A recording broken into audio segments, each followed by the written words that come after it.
My name is Sherry, and I have seen the sunrise for 67 years of life. I have danced through joy, weathered storms, and learned to cherish the simple things. You see, I was lucky enough to share most of those years with my husband, who was a gem of a person. We had a good run, full of laughter, love, and all that mushy stuff before he left my side. But hey, life moves on, right? Now, I'm living alone in our place, not too far from my son George's house. George has a family of his own, a wife, Liv, and a 10-year-old whirlwind named Ben.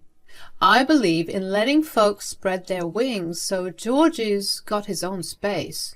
Now, let me talk about Ben. Oh boy, that kid is something else. The day Ben popped into this world, it was like a switch flipped. Suddenly, life was all rainbows and glitter again. I held that squishy little thing and thought, well, aren't you a game changer? Little did I know this kid would fill my home with so much laughter. We were a happy family. Sunday brunches were our thing. Liv would whip up pancakes that could rival a five-star joint, and George, well, he had the coffee game on lock. We would sit around the table sipping Joe, stuffing our faces and just shooting the breeze. It was the kind of simple happiness that you don't realize you're going to miss until it's gone. Ben was gearing up for starting a new grade. I had made him a promise. New school supplies on the house.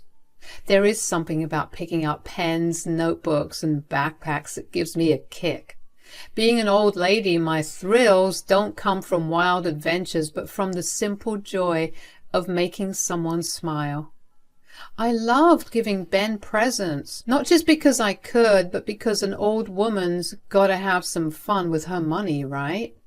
Seeing his eyes light up when he unwrapped a little surprise was like hitting the jackpot for me. It was not about the fancy stuff. It was about the excitement, the anticipation of something new.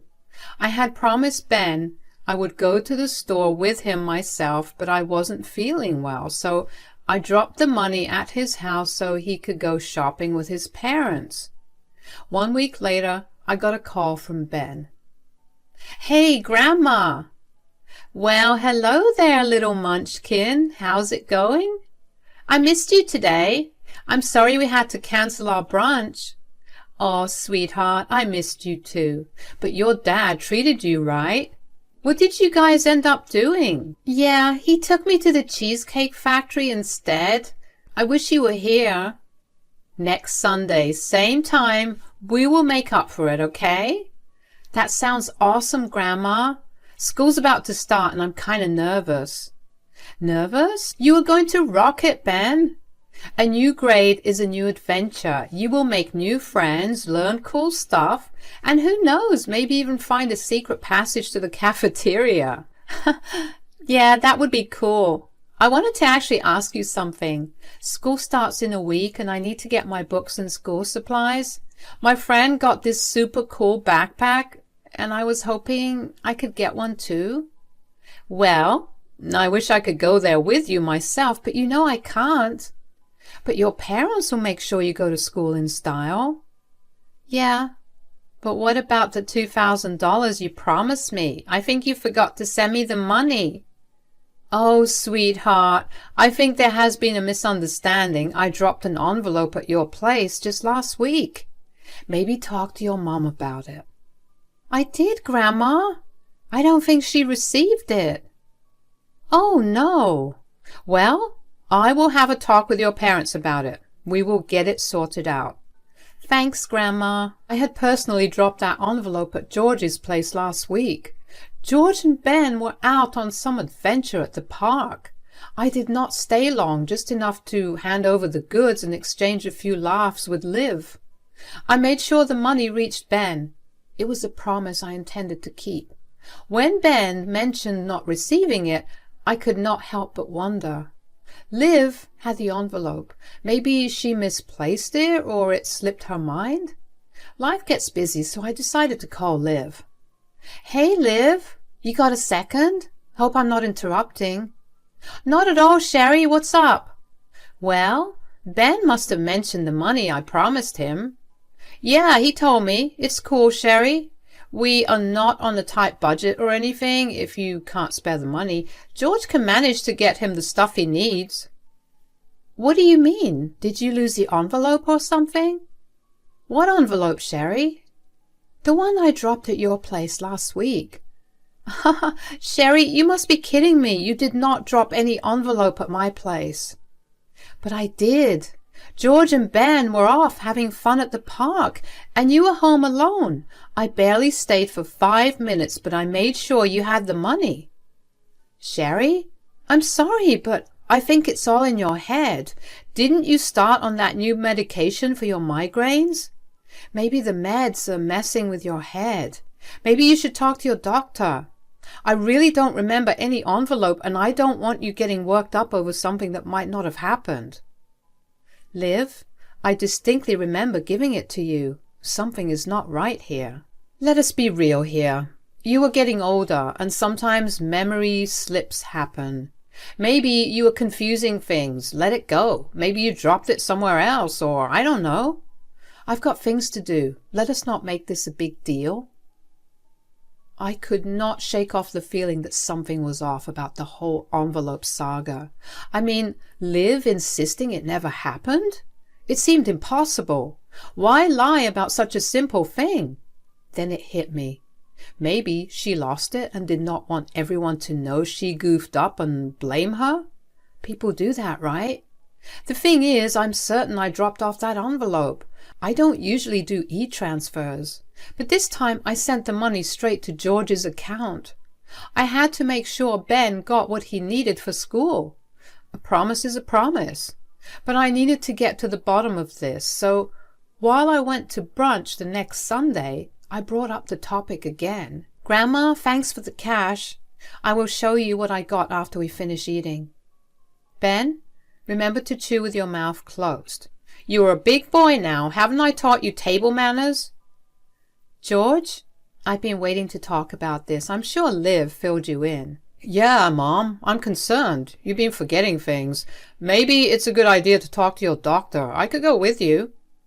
Can't you guys understand? I didn't make up a story. I remember it clearly, George. Have you ever known me to make such a big mistake? $2,000 does not just grow on trees. The money's gone. But at least I need to know what happened. Sherry, are you suggesting I'm a thief? Come on, hon. Let us not take it that far. Can we just finish eating? Liv, I'm not saying you stole anything, but that money vanished, and I am certain I gave it to you. I just want to understand what went wrong. Sherry, I've said it before. I didn't get any envelope. Mom, let's not let this ruin dinner. We'll sort it out later. After we had our food, I accompanied Ben to his room, and he eagerly showed me all the stuff he got for school.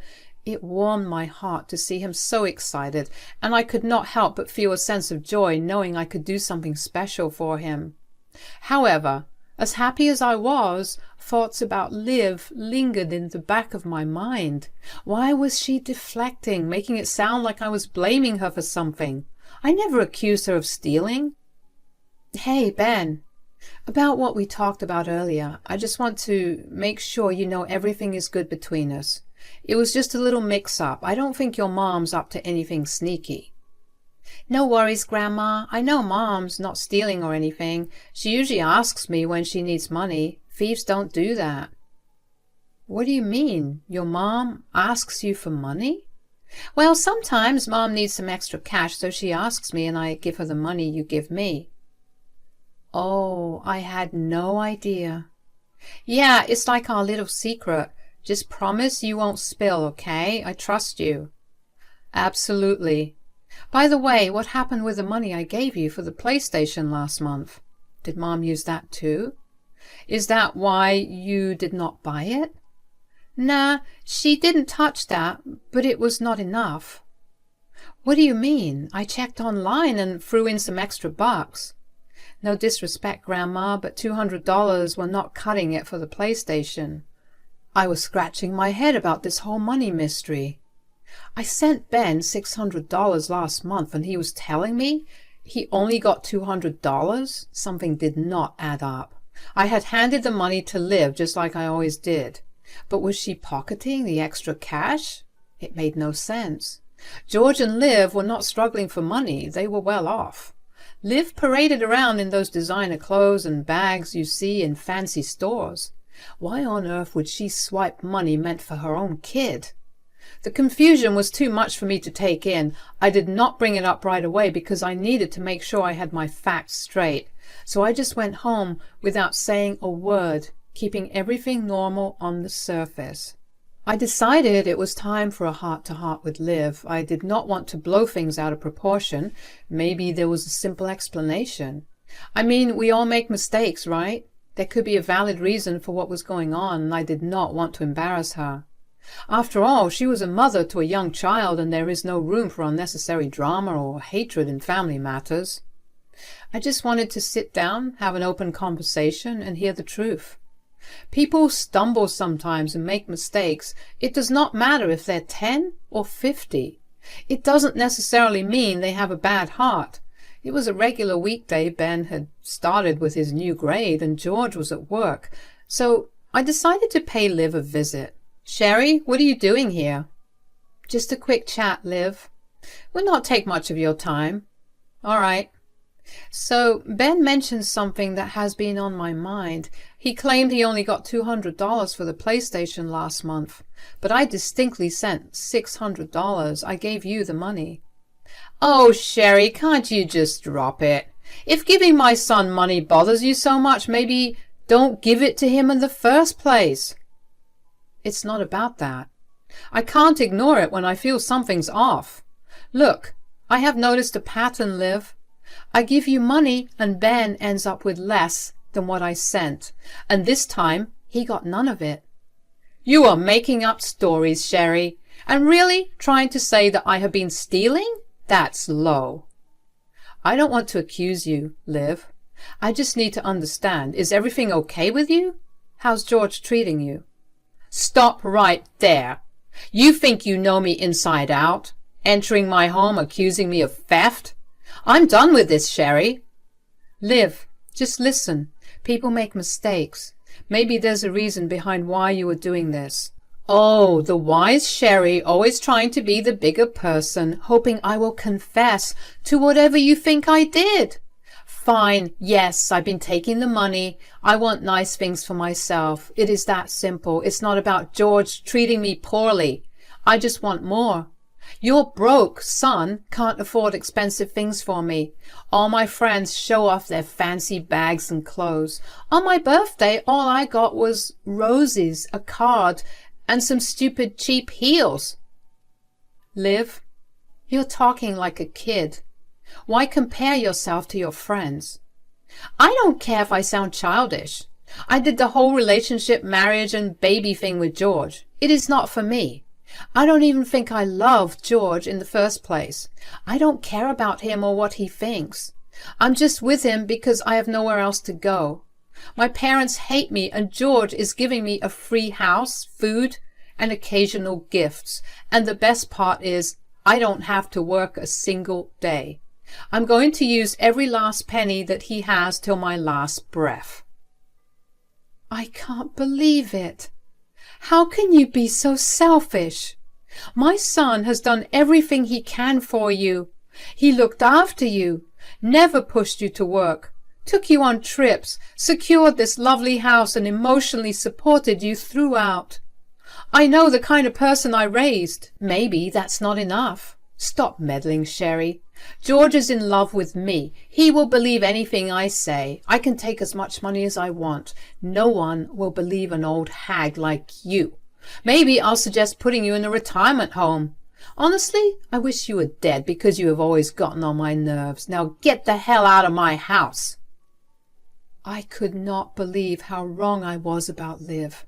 I thought she was going through a tough time, but it turned out she had no respect for my son, George, or their marriage. It felt terrible, and it was not just about the money she took. Liv seemed like a real threat to my son's happiness. I felt stuck. torn between wanting to protect George and not wanting to cause trouble. Ben, my grandson, added another layer of complexity. I could have told George everything right away, but I needed him to believe me, and I did not want to jeopardize his relationship with Ben. Liv's behavior was bizarre after that confrontation. In public, she acted all friendly, but when we were alone, she would roll her eyes and make nasty faces at me. It was like she hated me. George was completely under her spell, and that worried me. So I decided to come up with a plan, something that George could not ignore. Liv's charade needed to end, and I had to make George see the truth for himself. I hatched a perfect plan, thinking it was time Liv faced the consequences. I had earlier promised her a precious piece from my vintage jewelry collection, something she had eagerly anticipated. Given all the drama that unfolded, I decided to call her to my place and break the news that she would not be getting anything after all, just to get a reaction out of her. Knowing Liv would not want to confront me face to face, I sent her a carefully crafted text, one that would pique her curiosity and lure her in. I wanted her to walk right into the trap I was setting. "Hey, Liv, I wanted you to come over to my house tomorrow alone."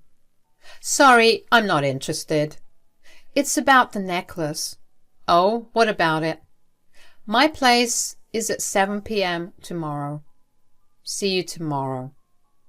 I nailed the first part of the plan, getting Liv to accept the invitation to my place. Then it was time for the second part, calling George. "Hey, George, how's it going?" "Not bad, Ma. Is everything okay with you?" Yeah, all good. Listen, there's something on my mind and I need to talk to you about it. Are you alone right now?" "Yeah, I am by myself. What's up?" "Well, it's about Liv." "Liv? What's going on?" "I can't really spill it all over the phone. It is kind of complicated." "Complicated? Mom, you're making me nervous. What's happening?" I know. I hate to drop this bomb on you, but we need to deal with it in person. Can you come over to my place tomorrow at 6:30 p.m.? There are things I need to explain, and you need to see for yourself." "Mom, just tell me now. Is it about the money again? If it is more than that, George. Just trust me, okay?" "Fine, Mom. I'll be there tomorrow at 6:30, but you have to give me a hint here. I don't want to be acting weird around Liv." "I wish I could, son. Just be there and we will figure this out together. Please don't tell Liv about this." "Sure, Mom." So everything was set. I spent a restless night wondering if I was making the right call or going too far. My plan was simple. George would hide in my closet, listening to our talk and figuring things out himself. Recording Liv seemed too tricky, and having George there felt like a better move. The next day came and George knocked on my door a bit before 6:30. I welcomed him in, feeling the tension thick in the air. "Well, I want you to hide in the closet before Liv arrives." "What the hell? Liv's coming too?" "Yes, she is. Now listen, George, you need to trust me on this. Liv has been stealing, not just the $2,000, but also the money I've been giving Ben. But it does not stop there. I had a conversation with her the other day, and, well, I do not want to break your heart, son, but she doesn't care about you. She's not a good woman." "Come on, Mom. Don't say that. I think you're taking things too far. I'm going home." "George, that's why I asked you to meet me in person. I knew you would not believe me. Now get in the closet. It is just a few more minutes. If you hear her say something weird, we have got all the proof we need. If not, come out after she leaves. You can be mad at me later, but please just give this a shot." George gave me a defeated look. The doorbell rang a few minutes later, and he reluctantly slipped into the closet. I answered the door to find Liv and brought her into my room. "So, what have we got in here? Am I finally getting the necklace?" "Hold on, I brought you here to say that it is not yours." "Seriously? You said I would get it on our anniversary after you got it polished." "Yeah, and you still expected me to give you the necklace after you declared your marriage means nothing to you?" Oh, come on now, Sherry. I'm going to admit I meant what I said, but it is not like I'm going to get a divorce from George. Where will I go? Who's going to look after me? George might be a dummy and a huge loser, but he has some advantages. You are not going to get rid of me, Sherry. I'm always going to be your daughter-in-law. Who knew opening that envelope and stealing the money would be like Pandora's box for me, but here we are. I have another piece of news for you. I talked to my lawyer to change my will after that little conversation you and I had the other day. You will not be getting a single penny from me now. You have already stolen enough. Wow, really? But I think it slipped your mind that your foolish son is still going to treat me with the money you leave for him. It is a win-win situation for me anyway. I have had enough of you. I think I'm going to talk to George about putting you away in a retirement home. She's not going anywhere. Liv and I were so engrossed in our conversation that neither of us noticed when George stepped out of the closet. Liv's face turned pale, and a visible nervousness washed over her. The shock was evident in her expression. "Honey, what are you doing here? This is not what it looks like." "Spare me, Liv. I overheard everything I needed to hear. Initially, I thought I would be upset, but on reflection, I see the selfishness, especially with Ben in the mix. Then it hit me. I was in the closet and I pulled out my phone to record your conversation. It might come in handy when I take this to court." "Smart move, son." "George, please, I don't know what got into me. I love you. If we divorce, where will I go? What about Ben? He'll be devastated." "I can't pretend everything is fine every day. Plus, you are a bad influence on Ben. What am I supposed to say to him? How can I trust him with someone like you?" "George, you need to think about what's best for Ben." "Mom, I'm sorry for not believing you. Liv, I have given my all for us, hoping for a bit of love in return. Frankly, I'm quite disappointed. But get one thing straight. This marriage is over." "George, I can explain. Please, your mother's clearly the problem here. She set up a trap for me and I fell right into it. It's not my fault." "I think it is time for you to get the hell out of my house, Liv. Today is a special day as my son, George, has won custody of Ben. It makes me wonder what might have happened if I had not pursued the money issue with Liv. George decided to divorce Liv after all, but seeing George's victory in court, I am glad I took a stand. The court saw Liv as unreliable, granting George custody and limiting Liv's visitation rights. It was not just about the money, it was about ensuring Ben's future was not negatively influenced. We sat Ben down and explained the situation without revealing the harsh truth about his mother. Surprisingly, he is handling it well, showing remarkable maturity for a young boy his age. George, on the path to healing, has been through a tough journey. I'm going to be there for George and Ben for as long as they need me. Liv is the same old person, and she attempts to make calls to George, playing the victim card, asking him to show her some mercy, but none of that is working. I guess all that went down turned out for the better, and my only wish is that my family finds love again.